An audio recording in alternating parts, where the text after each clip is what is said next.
So the guy I was seeing dropped the bomb that he was engaged to someone else. And the kicker? He straight up told me I was just his backup plan. I was wrecked, totally crushed, but I still walked away. Now, get this, he's trying to get back together with me. Hey Reddit, I'm a 34-year-old woman, and honestly, I never pictured myself spilling my guts in one of these posts. But here I am, untangling a train wreck I didn't see coming. I'm trying to understand how someone I completely believed in could lie so easily, and just how far people will go to keep a fantasy alive. It all started like 2 years ago when I met Rohan. He was 36, and he had this laid-back, easygoing charm that was really disarming. He wasn't over the top or trying too hard, just confident. He worked in IT security, had a dog named Monty, and always went on and on about his love for hiking and taking photos. We first ran into each other at a mutual friend's birthday party. My friend Nia had invited me last minute, and I almost didn't go. I'm glad and also not glad I did. Rohan and I clicked instantly. We were huddled in a corner all night, chatting and laughing about awful wine and crazy work stories. I wasn't really looking for anything serious at the time. I had just ended a long relationship, but he made it feel easy, like I could finally breathe. We started seeing each other pretty regularly after that night. Dates that were once a week became weekends. He even met my sister, Mara, and helped me fix the crooked shelves in my kitchen when they were starting to lean. Everything just felt safe and real, but there were some warning signs. These little red flags, the ones you just kinda brush off because everything else seems pretty great. He was always super fuzzy about where he actually lived, always saying he was between apartments, crashing on a buddy's couch. He'd take phone calls in another room, always. Never once did he post a picture of me on social media. Said he wasn't really into social media, even though I'd totally caught him scrolling through Instagram tons of times. I figured he was just a private person. Some people are, and I wasn't the kind of girl to push him. Plus, he was always there when I needed him. Remember that time I had that huge medical scare last winter? He sat in the ER with me for 5 hours, holding my hand, or when Mom broke her hip. He brought over groceries and even made us soup. That felt like real proof, But then, around our 1-year anniversary, things changed. He started pulling away. Said work was crazy busy, and I believed him at first. But then, crazy busy became canceled dates, texts that took forever to get back, and this huge emotional wall between us that I just couldn't break through. I asked him if something was wrong, and he hit me with the old, "I'm not sure I'm ready for anything serious right now." It stung, of course, but I figured I should respect that. I told him I wasn't gonna stick around waiting for a guy who wasn't sure about me. We broke up quietly. No big fight, just this long, awkward silence over coffee at that little cafe we used to love. I walked away thinking I was being all mature and grown up. He didn't even try to stop me. That should have been my first giant clue, looking back. A few months later, I'm doing okay, getting better. I started going to therapy and started hanging out with some of my friends that I'd kind of drifted away from. Then, out of the blue, I got a message on Instagram from a girl named Leona. The name didn't mean anything to me, but her profile pic was her with Rowan totally close, grinning like they just had their picture taken for a wedding. Her message was quick. "Hey, we need to chat, I think." It was about Rowan. My stomach just sank. I messaged her back carefully, trying not to act crazy. She wrote back right away and asked if we could talk on the phone. I said yes, mostly just because I was so curious. We talked that night, and it turned out Leona was Rowan's fiancé. Fiancé? They'd been together for 3 years. She was busy planning their wedding. She found me because he left his laptop open and my messages popped up. They were still saved from months before. Apparently, I wasn't the only one. She knew about at least 3 other women, maybe more. She sent me photos of them on trips, at engagement parties. There was even a real save-the-date card with their names written in fancy gold lettering. I just stared at those pictures like they were evidence from some crime. Then I confronted Rowan, because how could I not? He didn't even deny it. He actually had the nerve to tell me, "I didn't think it would get that serious with you. You were more of a backup plan." A backup plan. That phrase keeps replaying in my mind, like some awful song I can't get out of my head. I felt like all the air had been stolen out of the room. I didn't scream, and I didn't cry. I just froze, watching him stare back at me, that same, infuriatingly serene look on his face. And that was it. I just snapped. I walked out that night, and that was it. I cut him off, completely blocked his number, wiped out all the photos, tossed the coffee mug he'd left at my place. I didn't tell anyone. At first, I was too ashamed to admit I'd been such a fool. But you know how betrayal works. It eats at you. And when you let it sit for a while, the humiliation fades and you just get mad. Seriously, truly furious. That's when things started to click. Little lies here and there in his stories, names he'd casually mentioned that didn't add up. Friends we knew together that started to keep their distance. One even said sorry to me later for not saying something earlier. So, I decided to do something. I wasn't going to lose it, scream, or go after him online. Nope, I would take my time and be calculated about it. Because Rowan had a lot more to lose than I did. He had his standing, a job that demanded he looked perfect, pals who thought he was an amazing person. And I had the proof. Every text, every voicemail, every picture, every single one of his lies. Okay, so after that chat with Leona and Rowan's little confession, I spent a week just processing it all. I didn't jump the gun, even though I wanted to blow up at that very moment. But I kept hearing my therapist's advice in my head. It took me a minute to figure out how to handle things. I didn't spill the beans to everyone right away, just Mara, my sister, and Cam, my best friend. Mara, she was ready to burn the whole thing to the ground. Total firebrand, that one. She's all about justice with a capital J for sure. Cam, though, she was super chill, surprisingly so. She just said, if you want to be clever about this, don't show your hand yet. That really hit home, so I started small. I unblocked Rowan on everything. It wasn't because I wanted to chat with him, I just wanted to see what he'd do. And bam, less than 2 days later, he texted. Rowan, hey, I've been thinking about you a lot lately. I hope you're doing okay. I just sat there staring at my phone. He had no clue I'd talked to Leona. No idea I knew about the engagement, the other women, the whole backup plan thing. Nothing, he thought I'd just moved on, maybe even that I missed him. That was all I needed to know. He was still lying through his teeth. So I played along just enough to keep my options open. I replied, me, I'm doing all right. Hope you're okay, too. He wrote back instantly. We started texting casually here and there. He'd ask how I slept, how work was going, if I'd been back to that sushi place we loved. It was so weird, like he was trying to pick up right where we left off, pretending none of the terrible stuff ever happened. I didn't give him the same energy back. I stayed neutral. Polite, but definitely not warm and fuzzy. Even so, he kept pushing, trying to get closer. Out of the blue, Rowan asked if I wanted to properly catch up one day. No big deal, he said, but he'd enjoy getting coffee sometime, just to chat. He admitted he'd screwed up, which was a first, so I said yes. We met at that little cafe near the art museum, somewhere open, a neutral spot, with enough people around so I wouldn't have to worry about him making a spectacle if it went south. I wore a simple sweater, no makeup, my hair pulled back. I aimed to look relaxed, like someone who had moved on. And I guess I pulled it off because the second he saw me, he grinned like we were old pals reuniting after a long break. Wow, he said, sitting down. You look good, you always did, but I don't know, something's different. I smiled politely. Thanks. We made small talk for a while. He told me he'd quit his job at the cybersecurity firm and was looking for new prospects. Said he was considering moving to a different city. He didn't bring up Leona, not once. Finally, he leaned in and said, I've been doing a lot of thinking about us, about what I lost. I think I was scared back then, but seeing you now, I realize I might have messed up big time. I took a slow sip of my tea, my heart pounding, but not from being nervous, from pure rage, because there he was, pretending to pour his heart out while some woman was still planning a wedding with him somewhere. I stared right at him and asked, did you ever actually think about what I went through? He just blinked at me. What are you talking about? I just kind of sighed. When someone tells you they aren't ready to commit, you believe them. You change your whole life to fit that. But when you realize they were just not ready with you, that's a real kick in the teeth. He slowly nodded, looking guilty for a second. I know I wasn't in a good place. Were you engaged back then? I asked, keeping my voice even. The blood just drained from his face. He leaned back in his chair. Wait, what? I said. Were you engaged when you told me you weren't ready to commit? He didn't say anything, just stared. A full 10 seconds went by. Finally, he asked, how did you? I smiled a little. Leona messaged me a few months ago. He swallowed hard. His entire demeanor changed. The confidence, the charm, it all just disappeared. He looked like a kid busted sneaking out after dark. Look, it was complicated. I raised an eyebrow. Is it? Because from what I saw, you were choosing cake flavors while texting me good night.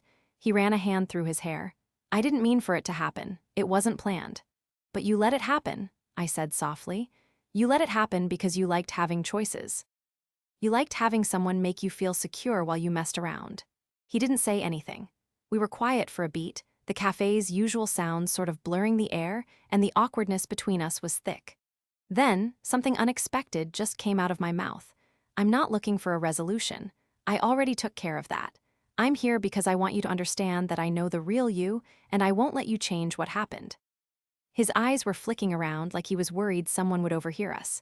So, what are you going to do? I just smiled and said, well, that depends on how truthful you are with the people in your life. Because, Rowan, if you're still being dishonest, I think they have a right to know. He started to say something, but before he could, my phone went off. It was Mara. I looked at my phone, then back at him. I should go. He didn't even try to stop me. As I left the cafe, I felt a weird sense of peace. Okay, this is when things really changed. After I walked out, I sat in my car for a few minutes just taking it all in. I hadn't planned any of this. I didn't even think I'd bring up Leona. But as soon as I saw Rowan sitting there with that familiar, easygoing facade, something in me just snapped. I understood then I wasn't a screaming, yelling mad. It was more of a quiet, firm understanding, and I knew I wasn't finished. This wasn't about destroying his life. I wasn't going to start gossip or post something dramatic online, but I also wasn't going to just shut up about it. The quiet, it's what allows people like Rowan to keep on with their stuff. So, I decided to reach out to Leona again. It had been a long time since we'd last talked, but she'd told me she was open to it. She said, if you ever want to chat again, I'm here. She added, I'm still figuring things out. I didn't respond back then. Honestly, I didn't want to get sucked into her drama. I had my own stuff going on, but now I thought she should know what was up. So I sent her a message. Hey, just wanted to let you know I ran into Rowan today. He reached out and asked to meet. He said he made a mistake, that he missed me. He didn't mention you at all, she replied super fast. Of course he didn't. Can we talk? We set up a call for that night.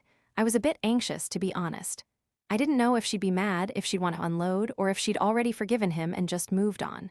But when we talked, I could tell she was just exhausted. Not angry, just worn down. She told me she'd ended the engagement a few weeks after we first talked. Not public knowledge. Just her family and close friends knew. She said she didn't tell Rowan why, she just disappeared. I didn't want to get into it, she explained. He would have twisted it all around on me, and I was too tired. But now, she wanted to feel complete. And hearing that he was already trying to get back with me while pretending to be the victim, it broke through whatever wall she'd put up.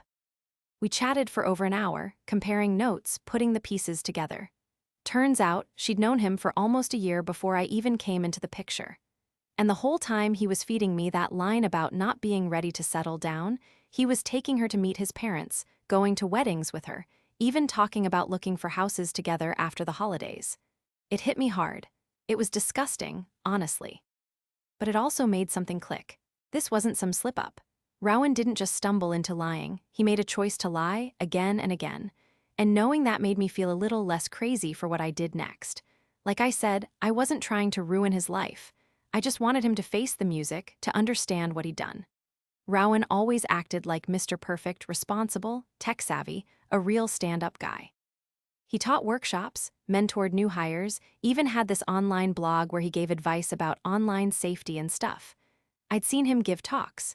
He was so polished, so thoughtful, even nice in that very carefully constructed public persona kind of way. People really believed in him. So I wrote something. Not to trash him or anything, but an open letter, almost like a personal story. I never mentioned his name. But I wrote about what it feels like to be the person someone leans on while they're secretly living a whole other life. I wrote about how easy it is to create a fake version of yourself online, how someone can use charm to hide who they really are, and how manipulation isn't always obvious, like yelling or being mean. Sometimes it's disguised as kindness, dependability, and little lies that build up over time. I put it out there on Medium, keeping my name off it, and tossed the link into a few places where he'd put his own stuff before. I didn't try to get anyone to read it. I didn't text it to anyone, but I figured it'd get around. And it did. Within a week, it had been shared more than 200 times. It wasn't exactly blowing up, but it was enough. Enough that people in his world started wondering. Kim texted me one morning, "Is this about Rowan?" She'd seen it posted in the tech group chat. Mara sent me a screenshot of a tweet someone wrote that said, "This makes me question every nice guy I've ever trusted." Rowan didn't say anything to me directly, but a friend we both knew, someone I hadn't talked to in forever, sent me a DM out of nowhere. "Hey, Leo. Not sure if you care, but Rowan's pulling back from some stuff. Said he needs to rethink things. I think your essay got to some people, just thought you should know." I didn't respond.